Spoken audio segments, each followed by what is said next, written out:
पढ़ेंगे trigonometry. Trigonometry start करेंगे। Angle, angle क्या होता है?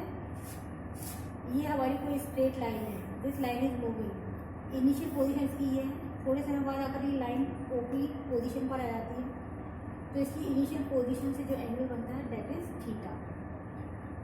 अब दो लाइनों के बीच का एंगल होता है थीटा, इस लाइन और इस लाइन के बीच का एंगल है थीटा। अब थीटा पॉजिटिव कब होता है और नेगेटिव कब होता है? तो जब एंटी क्लॉकवाइज डायरेक्शन में हम मेजरमेंट करेंगे थीटा का तो थीटा पॉजिटिव होगा, और क्लॉकवाइज डायरेक्शन में अगर मेजरमेंट होगा तो थीटा होगा नेगेटिव। अब ये clockwise direction and anti clockwise direction क्या होती है? This is our clock, clock हमने ड्रॉ कर लिए। तो घड़ी की सुई सबसे पहले 1 पर आएगी, फिर 2 पर आएगी, फिर 3 पर आएगी। तो ये वाली जो डायरेक्शन यहाँ से लेके यहाँ तक, इस सुई का डायरेक्शन क्या हो रहा है? यहाँ से यहाँ तक, ये वाला डायरेक्शन है हमारा सुई का डायरेक्शन या क्लॉकवाइज डायरेक्शन। तो ये वाली जो डायरेक्शन है ये कहलाएगी क्लॉकवाइज, और इस डायरेक्शन में थीटा का मेजरमेंट होता है नेगेटिव। और इसके अपोजिट डायरेक्शन जैसे यूँ इस तरह से, पहले 5 4 3, तो ये घड़ी की सुई की दिशा के विपरीत हो गया, तो this direction is anti clockwise, this direction is anti clockwise. अब यदि लाइन ये ओपी है, ओपी लाइन का और एफ लाइन के बीच का एंगल हम मेजर कर रहे हैं, तो ये इस तरह से होगा। तो ये डायरेक्शन हमारी हो गई हमारी anti clockwise, initial position is this and final position is this. तो यहाँ से हम यूँ मूव कर रहे हैं तो थीटा हो जाएगा हमारा पॉजिटिव, क्यों? क्योंकि डायरेक्शन मेजरमेंट की डायरेक्शन है एंटी क्लॉकवाइज। अब यदि लाइन हमारी किस डायरेक्शन में, ओपी डैश वाली पोजीशन पर है, अब ओ एक्स से हम इसका मेजरमेंट करेंगे तो इनिशियल पोजीशन इज दिस, तो यहाँ से हम स्टार्ट करेंगे और ये एंगल, तो ये डायरेक्शन हमारी हो गई clockwise direction, therefore theta is negative. Clockwise direction में थीटा का मेजरमेंट नेगेटिव होगा। अब है एंगल की यूनिट्स, तो ज़्यादातर हम डिग्री यूज़ करते हैं, डिग्री या रेडियंस। तो 3 यूनिट्स होते हैं। पहला है British system. In British system 1 right angle is equal to 90 degree. Right angle को इंग्लिश में हिंदी में बोलते हैं समकोण। एक समकोण होता है 90 डिग्री के बराबर।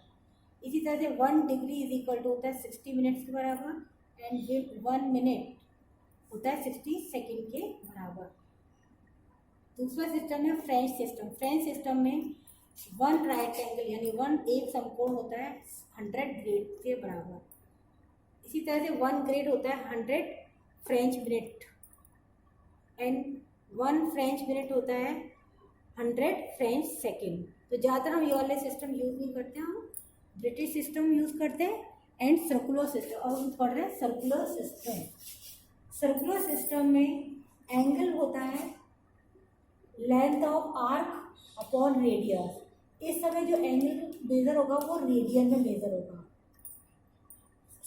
तो सर्कुलर सिस्टम जैसा कि हम जानते हैं, हम एक सर्कल ड्रॉ कर लेंगे। इस सर्कल में ये ओ तो है सेंटर और ओ ए हो गया रेडियस। इसी तरह से ओ बी भी हो गया रेडियस। क्यों? क्योंकि ए और बी दोनों इसकी सर्क्यूम्फ्रेंस पर स्थित है, सर्कल की परिधि पर, वृत्त की परिधि पर स्थित है ए और बी बिंदु, और ये केंद्र है, इसलिए ओ ए और ओ बी हो गए त्रिज्या के बराबर। अब यदि ये ए बी दूरी ये कहलाएगी आर्क, आर्क के बराबर। अब ये आर्क कितना एंगल बना रहा है? सेंटर पर थीटा एंगल। तो लेंथ ऑफ आर्क हो गया A B which is equal to S. This is our arc, इसकी वो हम एस से डिनोट कर रहे हैं। सर्कल की रेडियस है आर, एंगल है थीटा, तो थीटा का फॉर्मूला हो गया एस अपॉन आर। इस समय थीटा की जो यूनिट होगी रेडियन। अब यदि S is equal to R, suppose करो ये जो आर्क है इसकी लंबाई रेडियस के बराबर हो जाए, तो एस की जगह आर हम इस फॉर्मूले में रखें तो ये आएगा theta is equal to R upon R is equal to 1, और ये हो गया 1 रेडियन।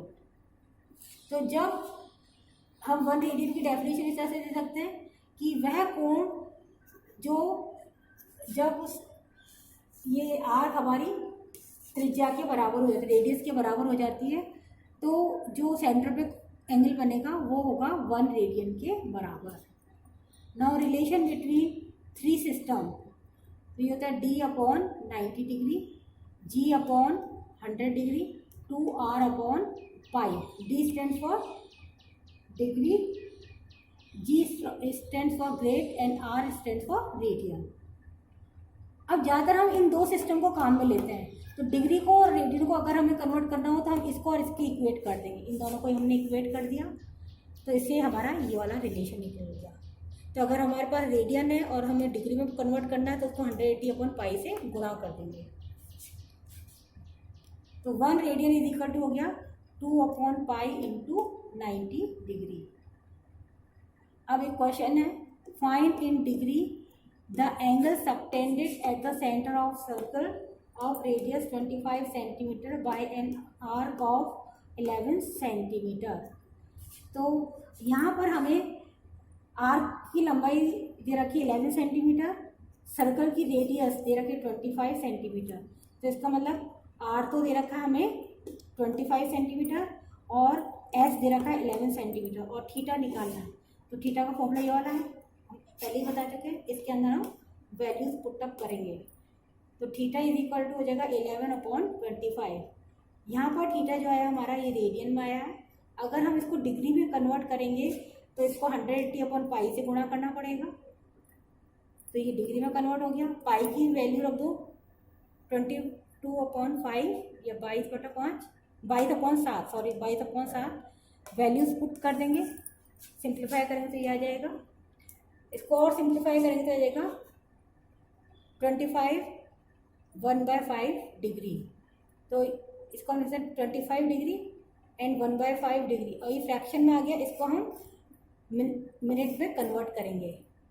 तो इसको मिनट में, डिग्री को मिनट में कन्वर्ट करने के लिए हम 60 से गुणा करेंगे। तो 1/5 को हम 60 से गुणा करेंगे। 25 तो डिग्री है ही, 1/5 डिग्री को सेकंड में हम मिनट में कन्वर्ट करेंगे तो 60 से गुणा कर दिया तो ये आ जाएगा 12। तो रिजल्ट आ गया 25 degree and 12 minute. Thank you.